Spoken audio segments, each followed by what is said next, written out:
Hi, Fast Families. This is Heather Ovalle. I am your engagement coach for the time that you're going to be working with the Family Academic Support Team. And I just want to say welcome. This is the first video. You're going to be receiving a lot of videos from me. You're going to receive at least one each week. And I am hopefully going to be able to help you be successful. So what is fast? And some, if you've been in fast before, you kind of have an idea. If you have not, or even if you have, sometimes there's a negative connotation associated with fast. And we don't want that to ever be the case. It's not supposed to be negative, okay? So fast is considered engagement support. So when you're when you're homeroom teacher, it feels like you as a learning coach and you as a student are struggling to meet the expectations of our school.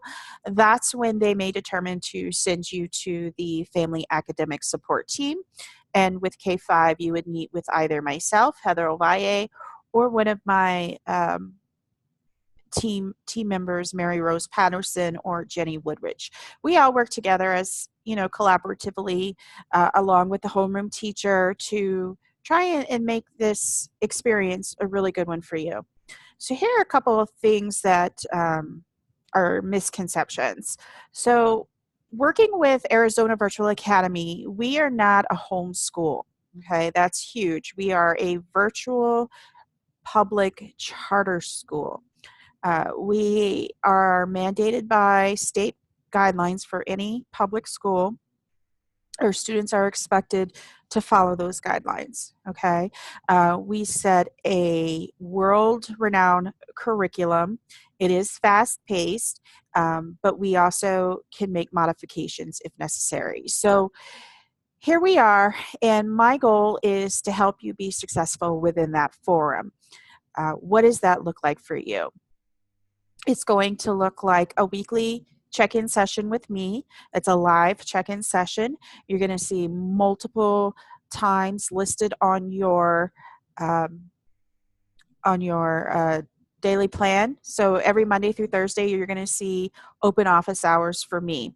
I'm calling my team the Ovalle Olympians. So to me, you are an Olympian because you can do this. You really can, and I'm going to help you with those skills that you need to get to there. So all of my kiddos are Olympians. Ovalle is Olympians, so welcome. Secondly, during our meeting, we're going to talk about what the expectations are for K-5 students, and where you are doing really great in areas where you need a little bit of extra push and a little bit of extra attention. So that's where sometimes people feel like we become punitive because you can get what's called a family engagement point if you're not meeting those expectations. But it's not meant to be punitive. It's meant to catch your attention because these are things that we're addressing sometimes on a multiple basis, and they're still not being done.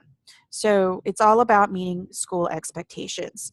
And what are our school expectations? Well, let me show you. One moment.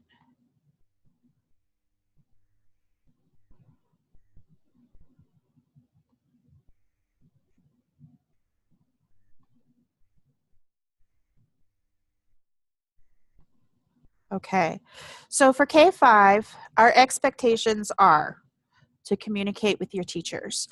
Um, this is imperative. If your teacher is calling you, if your teacher is emailing you, and there's no response, that's a big red flag. We're all about communication with our school.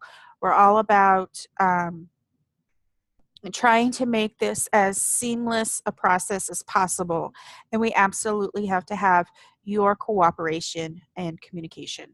Okay, check your lesson progress and grades weekly. And I can show you how to do that if you're not quite sure, but you want to make sure that your student is progressing the way that they should be.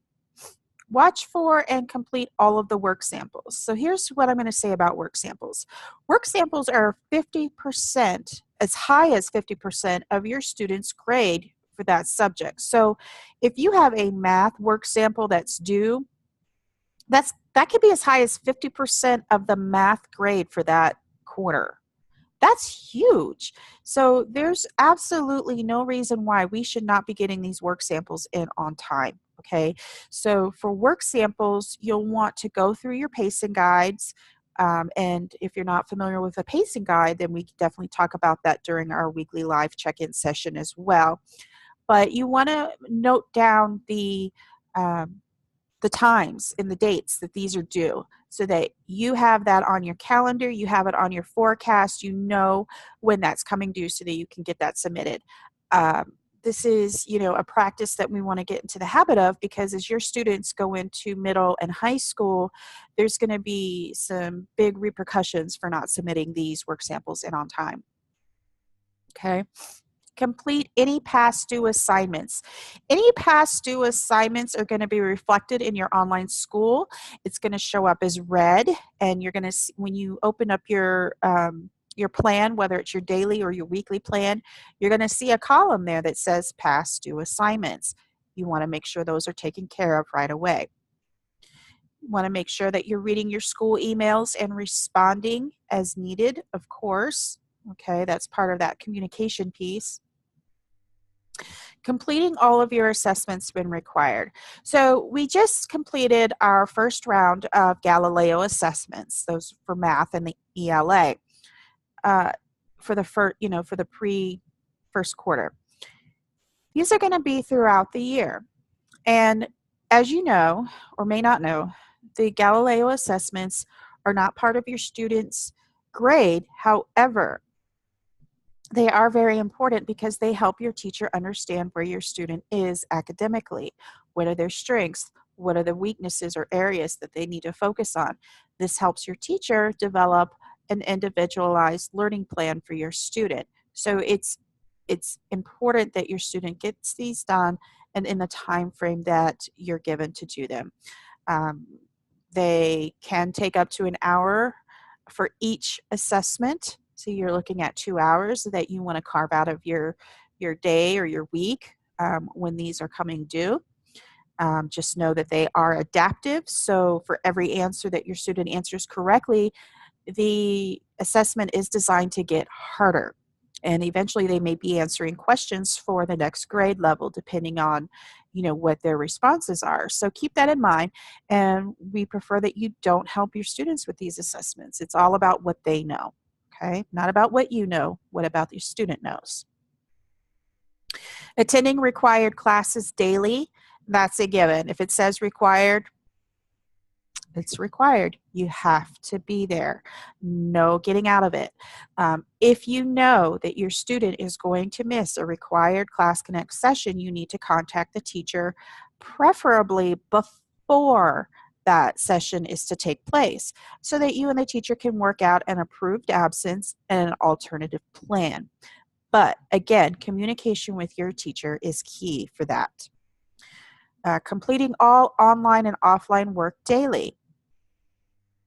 Another given. I mean, we're going to school here. We're coming to school 5 days a week, as it says down here at number 10. School is in session 5 days a week. Kiddos are expected to attend 5 days a week. Okay. Based on their grade level, the attendance needs to be marked as well. We're expecting our students to complete their work 5 days a week, whether it's online or offline. Learning coaches, this is your responsibility, attendance hours, okay? And we can talk about tips or tricks for that, but honestly, your job as a learning coach, not only to support your student, but to enter the attendance daily, okay? That's part of the requirements. And if students are being referred because they have too much attendance or being sent over to the family academic support team, for too much attendance, well, that's something that we need to talk about as well, because there's a concern going on. All right. So if you have any questions about logging appropriate attendance, that's definitely something that we can discuss. I would encourage you purchase a journal for your student or just a Spiro notebook. But every time they work in a session, whether it's online or offline, have them write down, I'm working in math. I started at 10:59. I finished at 11:59. So that at the end of the day, you can just take that journal and you can go down the line and you can enter the attendance easily. That's a great tracking tool for not only your student, but for you as well. And it really puts the responsibility on them to start thinking about what they're doing, why they're doing it. Okay.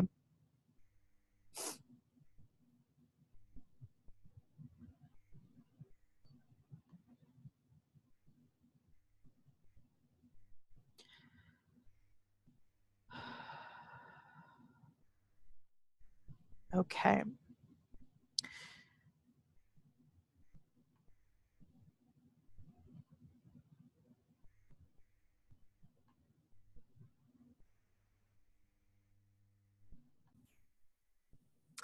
You'll also notice that um, in addition to this video, I've included a link to how to schedule an appointment with me. As I said earlier, we do have required weekly sessions. As I said, you'll notice there are several open office hours on your calendar or on your weekly plan. You only have to attend one session, okay? And I prefer if you book that appointment with me, okay? Because it's just easier if I have 50 students and they all decide they want to come in for open office hours on the same day. Well, those 50 students are either going to be waiting a long time, or you know they're going to come back, or sadly some of them will not come back. So it's important that you go ahead and book that appointment with me, and I have a video link on how to do that attached to the email that this video is coming through on. You're going to be receiving newsletters from me, um, and I also have a poster that I put together for my learning coaches. So please make sure that you take a look at that, learning coaches.